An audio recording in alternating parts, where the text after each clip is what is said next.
Well, howdy there, Internet people. It's Bo again. So, today we are going to talk about Twitter and free speech and a new product feature that is said to be rolling out on Twitter soon for major media publications.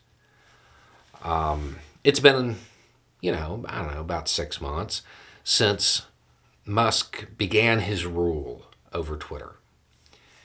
So we're just going to check in.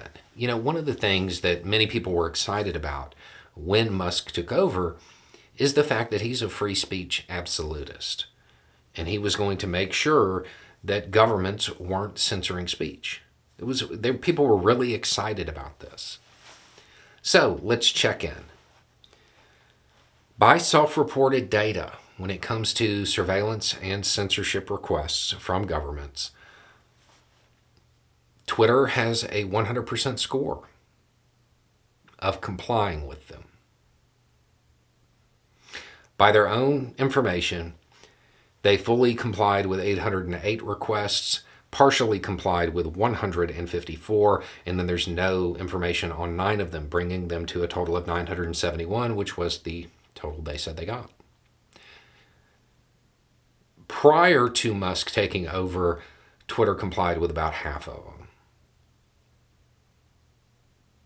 Okay, so in other news, Twitter plans to roll out a function for major media companies that allows them to charge Twitter users on a per article basis for any articles they may read. And Musk sees this as a win-win for everybody, because the average viewer, if they don't want to pay for a whole subscription, they can just buy the one article. And it's good for the company for some reason too. I'll start by saying I don't actually think a lot of major companies are going to take him up on this wonderful offer.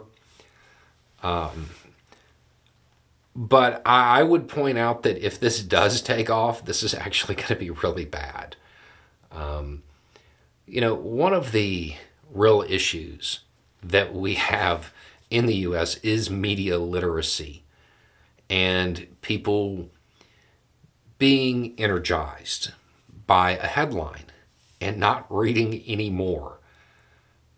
I would imagine that problem would get much, much worse if people had to pay to read beyond the headline.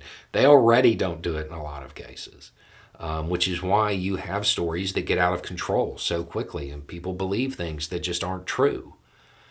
So I don't necessarily think that is good for free and open discussion. I don't think that's something that would foster a whole lot of free speech. It might actually create a situation where those who were interested in real discussion would have to spend a lot of time cleaning up what people believed based on sloppy headlines. So that's what's happening at Twitter. Anyway, it's just a thought. Y'all have a good day.